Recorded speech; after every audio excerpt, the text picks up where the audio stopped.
returned to the cage, got the win here in Milan. You did not take long. How are you feeling right now? Yeah, great. You know, lovely time out in Milan. To be fair, enjoyed myself. The team and the medical staff have been awesome. Say about like empty arena and stuff. It felt strange a little bit. I didn't feel like I ever switched on, but then it never felt like I didn't either. You know, it's I feel like there's somebody else in there controlling me. I'm not in control of myself. Someone got a doctor. Yeah. Well, I don't know if you're in control, but can you talk us through that knee bar? Because that's a really interesting finish. Well, the fight went. The mantra going into the fight was jabbing patience all the time. Because he's going to come to me. He's going to come to me. So I found a range with a kick or two, and I just thought, fuck me, I can hit him with anything. I can hit him with any shot I want. And then he threw one back, and things changed a bit. As it does, he said, "Can I join in? It is a fight, you know." Yeah, so ends up in like a headlock. I know he goes for guillotines, and if anybody who ever trains with me tries to get my neck or one of those positions, you know, it's not something that's going to work. A little bit too quick for the back. But yeah, that knee bar is a position that my business partner Wayne Samways uses a lot from a deep half guard. There was no way I was leaving there without the win, and I know he's nowhere near the level of grappling I am. So I thought I was throwing up an armbar on knee bar. I knew they weren't quite there, but they were because they were stopping punches because I knew he'd already hit me with a shot. Just one. He's a strong boy, you know. And I thought, oh, bugger it, I'm just going to play off my back. And you know, BJJ black belt, judo black belt, as long as if, you know, fighting off my back is it's not something I'd like to do. So I do slag a lot of people off for being, you know, guard sitting down and pulling guard. You know, every time we pull guard, you know, a kitten dies, as the saying goes. But I suppose it was my guard pull. But deep half, I felt that he could shut down one side. I thought, I've taken a shot, I don't take another one. I thought, bugger it, I'll go into the far leg. And I got under it, got to it, pulled it. It went click, click, click. I went, okay. And yeah, boom. It popped. And like, he's not walking tomorrow. He's not walking for a while. He might have walked out of there now. But that, you know, you don't hear crunches like that. With, you know, with the knee bar, as soon as it clicks, you know you've done ACL, MCL damage. And that was more than one or two or three. It was, you know, rip. So fair play to him. You know, you held on to it twice, and you know, he definitely hits hard. He does really hit hard. He swings quite a bit, and he caught me with one, as I said, that one shot. And it gave me a stitch or two. Yeah, did that rattle you at all when it went in, or were you calm? You knew what to do. Calm, as I said. Like I was too again training for the fight. I knew I shouldn't have been going for the back so much, but it just always seemed like it was going to be there. I knew the mount was there all the time. I could have taken him out whenever I wanted. But he just was able to sit up like that. And I was like, man, I want to top him. I'm a big guy. I'm a strong guy. I want to top him. And he's just sitting up. So I thought I'd stay half. And as he was sitting up, I thought I'd be able to get like a head and arm grip and then work from there. Again, just one of my issues. I'm a bit too fast for the back. But I did try to slow it down here and there. And it wasn't my 11th. I didn't get my 11th rear naked choke win.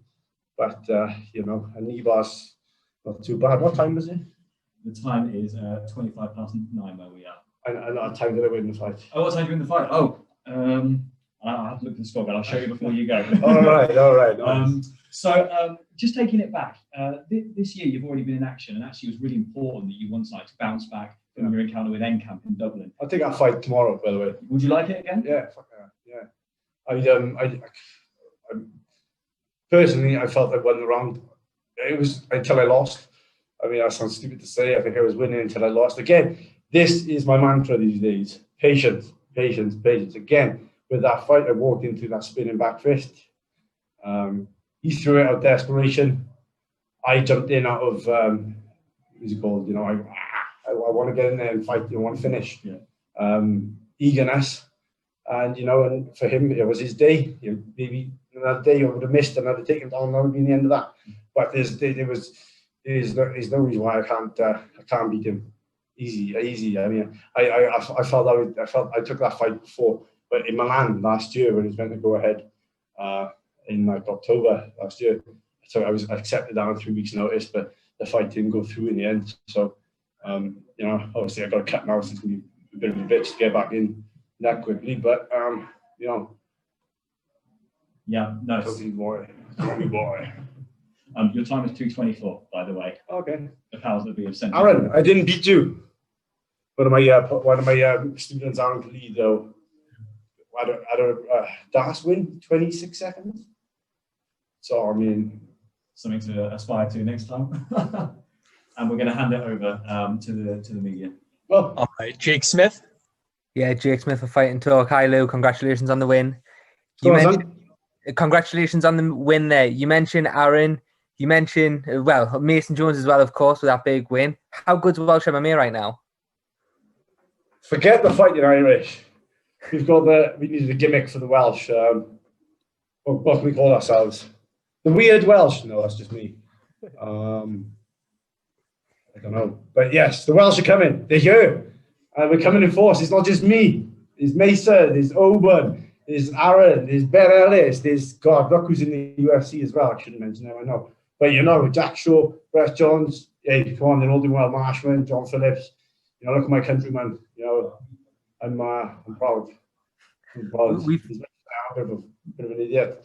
I trained with them boys all together, you know, in different gyms, and I love every single one of them. And we are a force to be reckoned with. You know, the dragon is alive in our country, and things are different now. We're all working together, the high level pros, and it's gonna show. It is showing, and we're gonna continue to turn people over. You know, we are.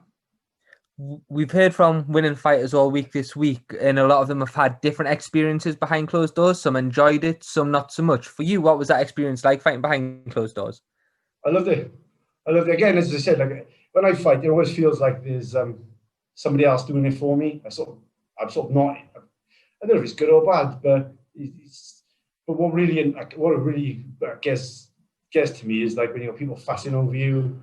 You know, you got people in the hotel lobby trying to talk to you, and you know, you're close friends or family. You know what I mean? Just, you know, as much as you want to see them, they want to wish you good luck and stuff, and they're like, and it's been, now I've been out there, apart from having the COVID tests, you know, because they have been quite. Have they been nasty to you as well? Horrible. Mate, I'm going out there. I'm going to scrap with them now. Mate, I've been.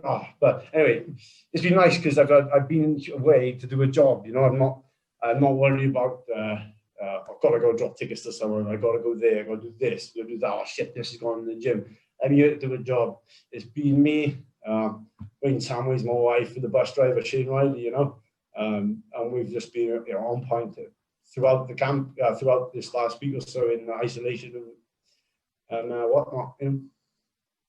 What was it like as well for you when the gym reopened? I spoke to Aaron, I spoke to Ben Ellis as well prior to their fights, or well, Ben's that should have went ahead, and they were saying that the vibe was amazing in the gym. From your point of view, to see these young lads coming up through the ranks now, how much sort of pride does that fill you with to see them coming from Matt Academy?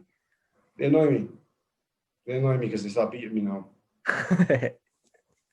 No, as a gym now, the time off has given us all a chance to reshuffle. And I've turned it around, and now whereas I've got a lot of coaches and some favour others, or some favour this, that, and the other. Now it's very much mandatory to be in these sessions with, not me as the head coach, as I got someone else, again, Wayne Samways, controlling the sessions, bitching us all, not just, you know. So we're working together properly now as a team. Whereas, as I said, you've got so many coaches in different styles that some sort of, like, oh, I've done my session with these earlier, I've done my session. I was like, don't matter. That is your bread and butter. It has to be this way.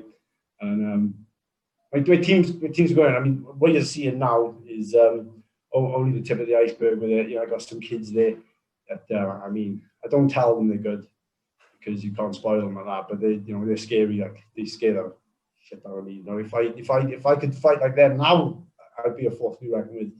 You know, and the future for my gym is bright, and it's lovely to see. Because I always wanted to be. This is my dream. You know, running the gym and fighting myself. And when those boys come, you know, I had 3 pro fights before I knew what a single leg takedown was.